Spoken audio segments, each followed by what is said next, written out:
예전에 농구를 정말 잘하는 허재 선수를 가리켜 농구 대통령이라고 불렀습니다. 그것처럼 요즘에도 각 분야에서 두각을 나타난 인물을 그렇게 부르곤 합니다.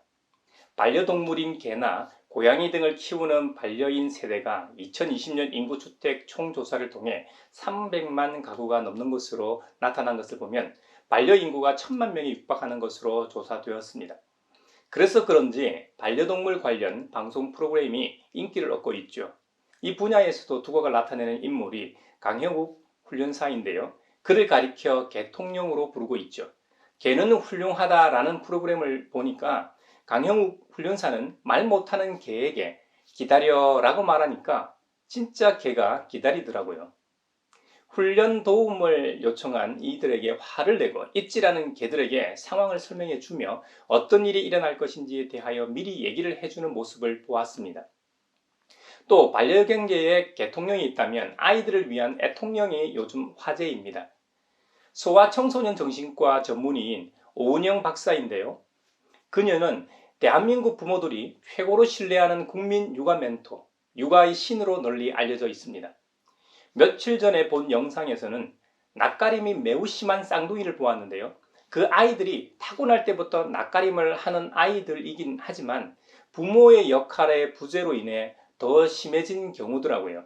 그래서 먼저 눈맞춤을 할 수 있는 놀이를 통해 부모와의 이 눈맞춤을 하니까 다른 사람들에 대한 경계도 좋아지더라는 겁니다. 낯가림이 매우 심한 아이들에게는 앞으로 있을 일에 대해 미리 알려주라고 조언을 해 주었습니다.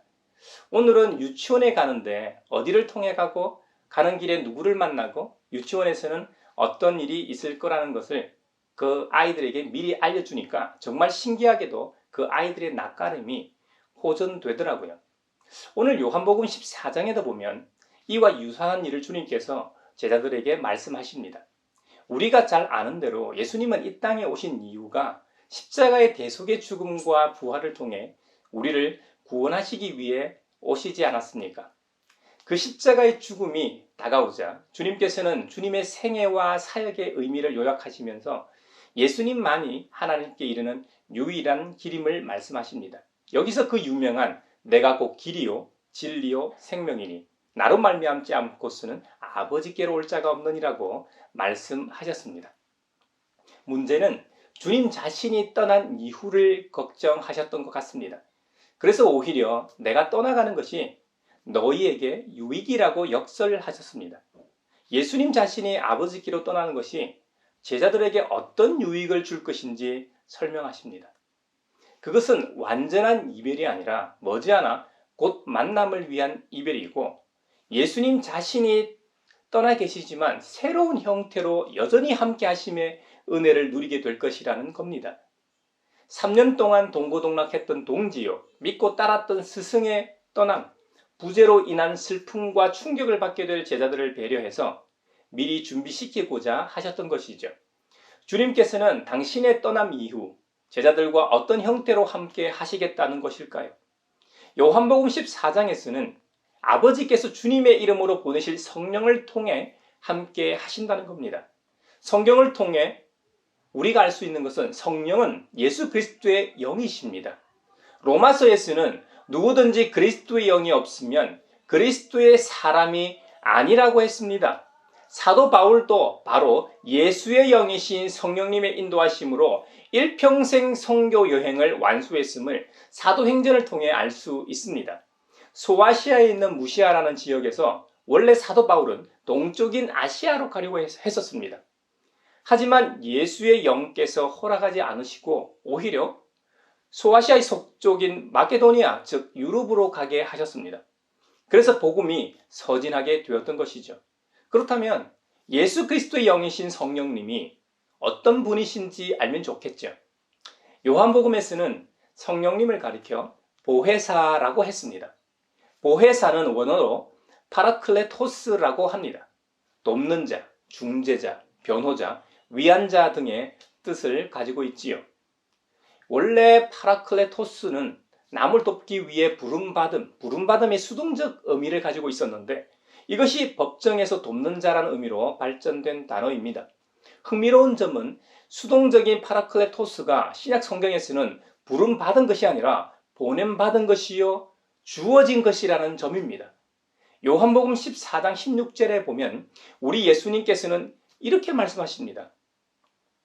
내가 아버지께 구하겠다. 그리하면 아버지께서 다른 보혜사를 너희에게 보내셔서 영원히 너희와 함께 계시게 하실 것이다.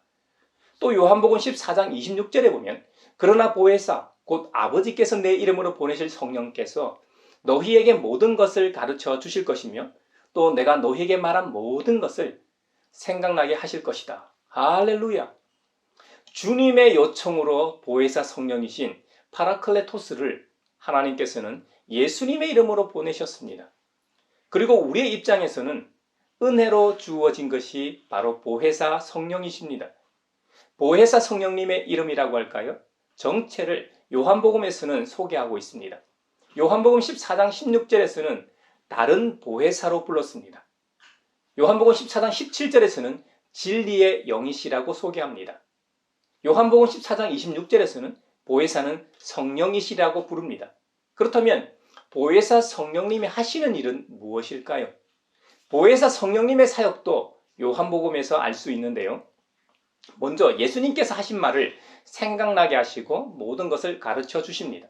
두 번째로 우리를 모든 진리 가운데로 인도하십니다. 세 번째로 예수님의 것을 받아서 우리에게 그대로 알려주십니다. 네 번째로 예수님을 영광되게 하십니다. 마지막 다섯 번째로 예수님을 위하여 증언하십니다. 이와 같이 보혜사 성령님의 특별한 기능을 통해 우리가 알 수 있는 것은 성령님은 예수님의 영으로서 인격적인 임재로서 우리와 함께 하신다는 겁니다. 이런 점은 다른 신약 성경에서 소개되고 있는 성령에 관한 묘사들보다 훨씬 더 구체적입니다. 특히 관계적인 면에서 인격적으로 우리와 함께 하고 계심을 알게 됩니다. 예수님의 떠나가심은 결코 우리와 생이별이 아닙니다. 2000년 전 성육신하신 모습은 사라지고 없습니다만 다른 형태로 더 자유로운 형태로 임재하십니다. 그래서 주님께서는 제자들에게 말씀하시길 나는 너희를 고아처럼 버려두지 아니하고 너희에게 다시 오겠다. 조금 있으면 세상이 나를 보지 못할 것이다. 그러나 너희는 나를 보게 될 것이다.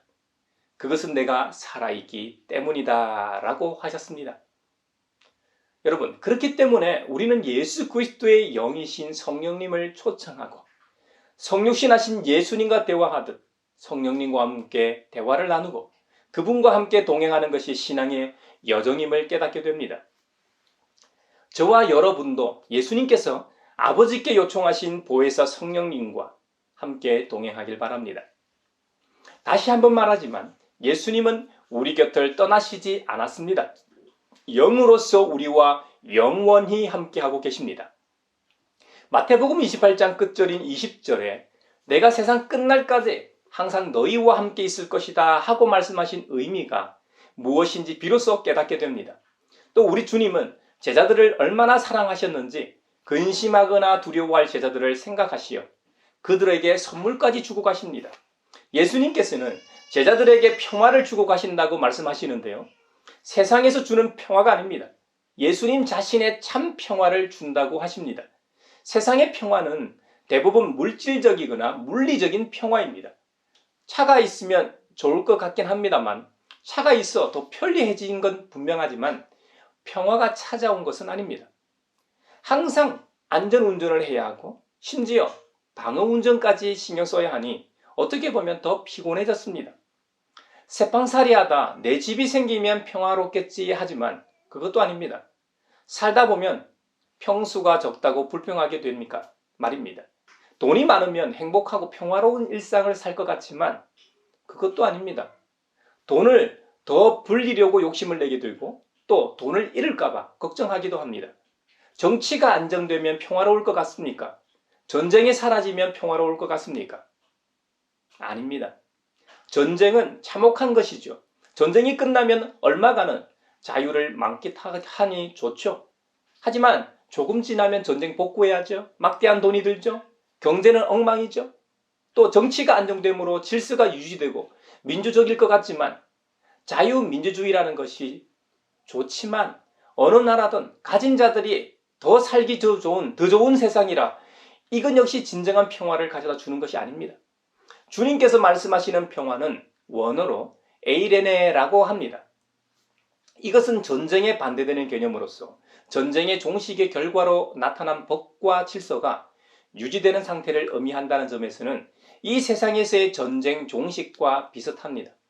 하지만 앞서 설명한 것처럼 전쟁이 종식돼도 요즘같이 외교전, 경제전, 사이버전 등 총성 없는 전쟁은 계속된다는 점에서 진정한 평화의 상태는 아닐 겁니다.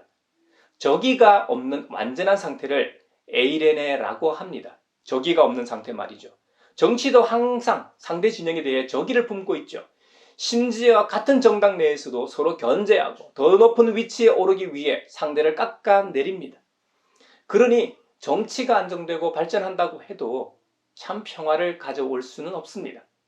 우리 주님께서 주시는 평화를 참 평화라고 하는 이유는 세상 평화와는 다르기 때문입니다. 죄에서 자유로운 인생이야말로 진정한 평화를 누리는 삶일 겁니다. 남의 물건을 훔친 사람은 항상 불안한 상태일 겁니다. 예전에 제가 교도소에 가서 복음을 전할 기회가 있었습니다. 그때 예배 이후 재소자분들과 이야기를 나누는 시간이 있어 들은 얘기입니다. 죄짓건 평안하게 살 수 없다는 점이 공통된 부분이었습니다. 항상 경찰에게 쫓기는 기분으로 살아간답니다. 그런 점에서 어떤 것으로도 죄값을 치를 수 없는 죄가 있는데 그 무거운 죄에서 해방된다고 생각해 보십시오. 어떨까요? 이것이야말로 진정한 평화 아닐까요? 우리 주님께서 주시는 참 평화는 마음의 근심이 사라지는 것입니다. 요한복음에서 예수님께서 주시는 평화는 인간의 종말론적 구원으로서의 평화입니다. 하나님으로부터 오는 평화, 바로 샬롬을 의미합니다. 실제로 구약에서의 샬롬을 신약에서 번역한 단어가 바로 에이레네입니다. 샬롬이라는 것은 하나님과의 올바른 관계를 통해서 특별하게 주어지는 복이죠. 유대인들이 생각하는 평화는 단지 고통과 고민과 전쟁이 없는 그런 상태가 아닙니다. 그런 고통이 현실 속에 여전히 존재하고 있음에도 불구하고 하나님과의 올바른 관계로 인해서 얻게 되는 바로 하늘의 복을 의미했습니다. 예수님만이 하늘에서 내려오신 분이십니다. 그래서 주님께서는 자신만이 가지고 계신 이 평화를 주신다는 것이죠.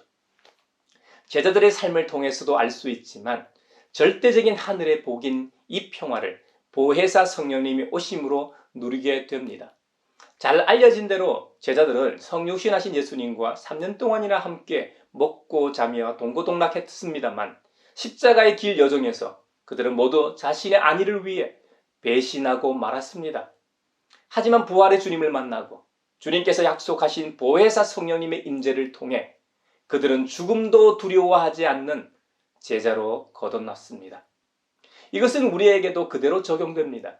그렇다면 이 보혜사 성령님이 함께 하신다고 하셨는데 어떤 사람들과 함께 하시는 걸까요? 요한복음 14장 23절에 보면 누구든지 나를 사랑하는 사람은 내 말을 지킬 것이다. 그리하면 내 아버지께서 그 사람을 사랑하실 것이요 내 아버지와 나는 그 사람에게로 가서 그 사람과 함께 살 것이다 하고 하셨습니다. 먼저 누구든지 예수님을 사랑하면 보혜사 성령님이 함께 하신다는 겁니다. 정말 그렇다면 누구라도 말로만 사랑한다고 고백할 수 있죠. 하지만 주님께서는 여기서 단서를 하나 다셨습니다. 나를 사랑하는 사람은 내 말을 지킬 것이다 하고 말씀하셨습니다. 사랑한다는 말처럼 행동하라는 겁니다. 사랑하는 사람의 말을 경청하고 그를 위해 행동하라는 것이죠. 한마디로 예수님의 말씀을 지켜 행하는 자 가운데 찾아오신다는 의미입니다. 복음서에는 예수님께서 하신 많은 말씀들이 있습니다. 예를 들면 서로 사랑하라, 내 이웃을 내 몸같이 사랑하라, 심지어 원수를 사랑하라까지. 그러고 보니 주님께서 얼마나 사랑을 좋아하시는지 알 수 있는 대목입니다. 사랑 실천 중 가장 중요한 것이 하늘의 복을 누리는 복음 전파일 겁니다. 그래서 마태복음 28장 끝절 20절에 내가 세상 끝날까지 항상 너희와 함께 있을 것이다도 앞절을 빼고 적용하면 안 됩니다. 그 앞절에는 이런 조건이 있습니다. 너희는 가서 모든 민족을 제자로 삼아 아버지와 아들과 성령의 이름으로 세례를 주고 내가 너희에게 명령한 모든 것을 그들에게 가르쳐 지키게 하여라. 보아라, 내가 세상 끝날까지 항상 너희와 함께 있을 것이다 하고 함께 하심의 약속을 하셨던 것입니다. 다시 요한복음으로 돌아가서 예수님을 사랑하는 것을 어떻게 아느냐? 바로 예수님의 말씀대로 사느냐로 보면 된다는 겁니다. 이것은 주님께서 산산수훈에서 팔복 다음에 말씀하신 빛과 소금의 비유에서 강조하신 것처럼 너희의 착한 행실을 보고 하늘에 계신 너희 아버지께 영광을 돌리게 하라는 말씀과도 연결됩니다. 이런 실천의 삶을 산 인물들의 이야기가 사도행전에 나옵니다. 그 한 예로 사도 바울의 인생 여정을 통해서 잘 알 수 있습니다. 하루는 사도 바울이 소아시아의 서쪽 해안 지역인 드로아에서 환상을 보게 됩니다. 마게도니아 사람 하나가 바울 앞에 서서 외치는 환상이었습니다. 마게도니아로 건너와서 우리를 도와주십시오 하는 간청이었습니다. 이 환상을 보고 사도 바울은 이것은 하나님께서 마게도니아로 부르시는 것이라고 확신하게 됩니다. 실제로 그곳에서 바울 일행은 유럽의 큰 성 중 하나인 빌립보에서 복음을 전합니다. 디아스포라 유대인 중 자색 옷감 장수의 루디아라는 사람이 있었는데 성령님의 감동으로 마음문을 열고 예수님을 영접하게 됩니다. 루디아와 그녀의 모든 가족이 함께 세례까지 받게 됩니다. 이런 일들은 보혜사 성령님의 역사가 아니고서는 불가능한 일입니다. 요한복음에서 증언했던 것처럼 예수님의 영이신 보혜사 성령님께서 하시는 일 중 바울에게는 예수님께서 하신 모든 말들이 생각나게 한 것이고 루디아에게는 진리의 영으로 예수님을 증언하게 하셨고 진리로 인도하셨던 것이죠. 이 복음을 통해 루디아에게도 참 평화가 찾아왔습니다. 사도 바울 역시 예전에는 자신이 하나님이라고 신성 모독하는 예수를 믿는 예수쟁이들을 잡아다 심판하는 역할을 수행했음에도 평화가 없었습니다. 하지만 그 핍박하는 예수님을 만나고 나니 죽음도 두렵지 않는 참 평화가 사도 바울을 감싸지 않았습니까? 이것이 샬롬이요 에이레네의 은혜입니다. 이제는 세상이 줄 수 없는 참 평화를 공유하기 위해 목숨을 걸고 세계 곳곳을 돌아다니는 인생으로 살고 있지 않습니까? 주님의 말씀을 지키며 살고 있는 사도 바울과 같은 사람을 통해 예수님의 영이신 보혜사 성령님이 임재하여 계심을 보게 되는 것이죠. 요한복음에 의하면 보혜사 성령님은 진리의 영이시라고 했는데요. 요한계시록 21장에 보면 요한 사도도 성령으로 휩싸여 환상을 봤다고 기록하고 있습니다. 먼저 그 성의 외면에 대한 내용입니다. 하늘에서 내려오는 거룩한 도성 예루살렘을 보았습니다. 모형으로서의 교회가 아니라 진짜 교회, 하나님의 나라를 그리고 있는 환상이죠. 그곳에서는 성전이 없었습니다. 이상하게도 말이죠. 하나님과 어린 양 되신 예수님이 그 성전이시기 때문입니다. 심지어 그 도성에서는 이 땅에서의 해나 달이 비출 필요도 없다고 합니다. 왜냐? 하나님의 영광이 그 도성을 항상 비추고 있고 어린 양 되신 예수님께서 등불이시기 때문이랍니다. 영광의 광채가 얼마나 찬란하길래 그럴까요? 그래서 시편 기자는 노래하기를 여호와는 나의 빛이라고 노래하고 있습니다. 그 도성에는 밤이 없으므로 대문을 닫지 않아도 된답니다. 속된 것은 다 그 도성에 들어가지 못하고 가증한 일과 거짓을 행하는 자도 절대로 거기에 들어가지 못합니다. 어린 양의 생명책에 기록된 사람들만 들어갈 수 있답니다. 예수님을 믿는 사람들만 들어갈 수 있다는 것이지요. 저와 여러분 같은 그리스도인들 말입니다. 요한계시록 22장에는 그 성의 내면에 대한 내용이 기록되어 있습니다. 생명수의 강이 하나님의 보좌와 어린 양의 보좌로부터 흘러나와 모든 것을 먹여 살리고 치료하는 모습이 그려져 있습니다. 에덴 동산에서 아담과 하와가 불순종으로 범죄를 저질렀을 때 금지되었던 생명나무의 족쇄가 풀렸습니다. 생명나무의 열매뿐만 아니라 그 나뭇잎은 민족들을 치료하는 데 쓰인다고 기록하고 있습니다. 이것은 거룩한 도성 한가운데 있는 길에서 모든 사람이 가질 수 있는 복입니다. 이것이야말로 교회가 누릴 삶의 특징이요 참 평화가 충만한 상태입니다. 이런 모습은 에스겔 선지자가 보았던 환상과도 일맥상통합니다. 요한계시록에서는 치료되고 회복되는 대상을 하나의 민족 이스라엘이 아니라 민족들로 기록하고 있습니다. 그 말은 교회 공동체는 만국으로부터 선택받은 자들도 구성됨을 알 수 있습니다. 또한 우리로서는 선택받은 자들이 누구인지도 알 도리가 없기에 만국을 대상으로 선교해야만 알 수 있는 것이죠. 바로 보편적 사랑이요 보편적 구원과 은혜를 말하는 것이죠. 그리고 그 도성에서는 주님의 종들이 하나님의 얼굴을 직접 뵙고 예배합니다. 어떻게 보면 그 연습을 우리가 매주일 교회당에 모여 예배하는 것입니다. 그래서 교회를 천국의 모형이라고 표현하는 것이죠. 하나님의 통치와 주권에서 보면 교회당에만 국한된 것이 아닙니다. 하나님께서는 창조주로서 통치가 미치지 않는 곳이 없습니다. 그런 면에서 보면 매주일 교회당에 모여 드리는 예배만이 아니라 예배당 문을 나선 이후의 모든 순간도 예배 시간이라 하겠습니다. 삶의 예배의 중요성을 성찰하게 되는 것이죠. 예배나 선교, 특히 구원받은 하나님의 사람으로서 살아가는데 중요한 것이 주님의 뜻과 가르침입니다. 이것은 성경에 잘 기록되어 있으니 교과서로 삼으면 됩니다. 하지만 주님의 말씀을 지켜 행하는 것은 다른 문제입니다. 우리의 의지로만 불가능합니다. 그래서 예수님께서는 아버지께 구하여 또 다른 보혜사를 보내주십사 간청하셨던 것이죠. 결국 진리의 영이신 보혜사 성령님의 사역처럼 우리를 구원과 진리의 길로 인도하시는 분도 성령 하나님이심을 깨닫게 됩니다. 무엇보다 성령님은 예수님께서 우리에게 하신 말씀을 생각나게 하시고 가르침을 주시는 분이십니다. 그리고 예수님께서는 마태복음 28장 끝절에서 약속하셨던 것처럼 예수 그리스도의 영이신 성령을 통해 세상 끝날까지 항상 우리와 함께 계십니다. 저와 여러분이 이번 한 주간도 보혜사 성령님과 동행하시길 바랍니다.